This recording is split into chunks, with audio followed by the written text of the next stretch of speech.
مرشد اقبال بھی کمال کا انسان ہے، جو ہمیشہ با کمال لوگوں کا مداح نظر آیا، جس نے ہر عظیم شخص سے کوئی نہ کوئی نصیحت، کوئی نہ کوئی انسپریشن، کوئی نہ کوئی عقل و خرد کی بات سیکھی اور پھر آگے پہنچائی۔ اور کبھی وہ کسی شخص کے، عظیم شخص کے روبرو بیٹھ کر اس سے مخاطب ہوتا ہے، تو کبھی کسی ایسے شخص کے جس نے کوئی عظیم کارنامے سر انجام دیے ہوئے ہوں، اس کے مزار پر بیٹھ کر بات کرتا ہے اور وہ بات ہم تک پہنچاتا ہے۔ اور آج میں آپ کے ساتھ اسی سلسلے میں گپ شپ کرتا ہوں۔ اقبال کی ایک مشہور زمانہ نظم ہے نپولین کے مزار پر۔ اب نپولین کا میں آپ کو ایک بریف انٹروڈکشن دے دوں کہ نپولین ایک فرانسیسی جنرل، فاتح اور شہنشاہ تھا، ایک جری شخص تھا، ایک انٹلیکچوئل آدمی تھا اور با کمال شخص تھا، اور جس کے کارناموں سے بہرحال تاریخ روشن ہے، میں یہ کہہ سکتا ہوں۔ اب اس نے اس کے مزار پر بیٹھ کر جب اقبال بات کرتا ہے تو یہاں سے وہ آغاز کرتا ہے اپنی اس غزل کا کہ راز ہے تقدیر جہان تگ و تاز، جوش کردار سے کھل جاتے ہیں تقدیر کے راز۔ اب سب سے پہلے تو وہ اس دنیا کو جہان تگ و تاز کہتا ہے، کاوش، جہد مسلسل کا جہان کہتا ہے، تگ و دو کا جہان کہتا ہے، اور پھر یہ کہتا ہے کہ جوش کردار میں آپ کی تقدیر کا راز چھپا ہوا ہے، اور آپ کی تقدیر آپ کا کردار ہی در حقیقت بناتا ہے۔ اور پھر اقبال کہتا ہے کہ جوش کردار سے شمشیر سکندر کا طلوع، کوہ الوند ہوا جس کی حرارت سے گداز، کہ یہ آپ کا جوش کردار ہے جس سے شمشیر سکندر طلوع ہوتی ہے، اور یہ آپ کا کردار ہی ہے جس سے بڑے بڑے پہاڑ پگھل جاتے ہیں، گداز ہو جاتے ہیں اور نرم و نازک ہو جاتے ہیں۔ یہ صرف آپ کی جہد مسلسل ہے اور آپ کا کردار ہے جو اس طرح بنا دیتا ہے۔ اور پھر آگے چل کے کہتا ہے کہ جوش کردار سے تیمور کا سیل ہماگیر۔ اب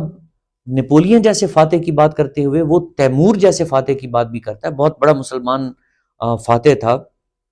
تیمور، اور اس پہ بات کر اس کی مثال دیتے ہوئے کہتا ہے کہ جوش کردار سے تیمور کا سیل ہماگیر، سیل کے سامنے کیا شے ہے نشیب و فراز، کہ یہ آپ کا کردار ہے، یہ آپ کی جرت ہے، یہ آپ کی سٹرگل ہے، یہ آپ کا ایک جہد مسلسل ہے جو ایک سیلاب کی طرح ایک انسان کو اس کو آگے کی طرف لے کر کے جاتی ہے، اور پھر نشیب و فراز، یہ اونچ نیچ، یہ مشکلات، یہ دکھ تکالیف، ان کی کوئی حیثیت نہیں رہ جاتی۔ جب وہ آگے بڑھتا ہے تو بڑھتا ہی چلا جاتا ہے۔ اور پھر اس شعر میں تو اقبال نے کمال ہی کر دیا کہ صف جنگاہ میں مردان خدا کی تکبیر، جوش کردار سے بنتی ہے خدا کی آواز، کہ صف جنگاہ میں، کہ بیٹل فیلڈ کے اندر، میدان کارزار میں، میدان جنگ کے اندر، اس جہان تگ و تاز کے اندر جب آپ نعرہ تکبیر بلند کرتے ہیں کردار کے ساتھ، تو وہ پھر رب کی آواز بن جاتا ہے، وہ اللہ کی آواز بن جاتا ہے۔ اب یہاں تک تو اقبال اس دنیا میں آپ کو جوش دلاتا ہے کہ آپ اپنے کردار کی بدولت، آپ اپنی محنت اور اپنی مشقت اور سٹرگل کی بدولت آپ کو اچیومنٹس کرنی چاہیے۔ اب وہ اس کا ایک لاجیکل اینڈ بھی آپ کو بتاتا ہے، اور وہ کیا ہے؟ وہ کہتا ہے کہ پھر آگے جا کے اقبال ایک بات کرتا ہے مگر فرصت کردار نفس یا دو نفس، کہ یہ آپ کو جو اپنا یہ جوش کردار دکھانے کی جو وقت آپ کو ملتا ہے وہ بڑا محدود ہے۔ یہ زندگی بڑی مختصر سی ہے کہ اب آپ نے اس میں سے چوائس کرنی ہے کہ آپ نے ایک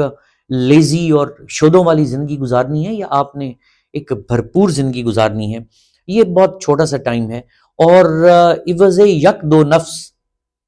قبر کی شب ہائے دراز، کہ بس یہ مختصر وقت گزار کے پھر آپ قبر کی ایک طویل نہ ختم ہونے والی تاریکی کے اندر آپ چلے جاتے ہیں۔ اب یہاں پہ اقبال بات ختم نہیں کرتا، یہاں سے آگے وہ ایک نتیجہ اخذ کرتا ہے، اور وہ کہتا ہے کہ عاقبت منزل ما وادی خاموشان است، کہ ٹھیک ہے، یہ ایک ہم آخر میں ایک بالکل خاموشی کی ایک وادی میں چلے جاتے ہیں، اور پھر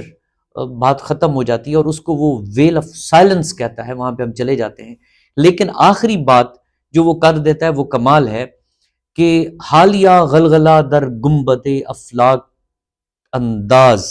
کہ وہ کہتا ہے کہ اس آسمان کے گنبد کے نیچے جب تمہارے پاس ٹائم مختصر سا ہے تو پھر اس آسمان کے گنبد کے نیچے جو تمہیں گھڑی دو گھڑی جو موقع ملا ہے وہ ایک کردار کے ساتھ، جرت کے ساتھ، دلیری کے ساتھ، جہد مسلسل کے ساتھ ایک بھرپور زندگی گزارو، کچھ نقش چھوڑ جاؤ، کچھ کردار چھوڑ جاؤ، کچھ لیگسی چھوڑ جاؤ جو اس قابل ہو کہ لوگ اس کو فالو کر سکیں۔ تو یہاں پہ آپ یہ دیکھیں کہ اقبال مایوس نہیں ہوتا ہمیشہ کی طرح، وہ ایک بہت خوبصورت نتیجہ اخذ کرتا ہے، اور یہی وزڈم ہے جو وہ سپریڈ کرتا رہتا ہے۔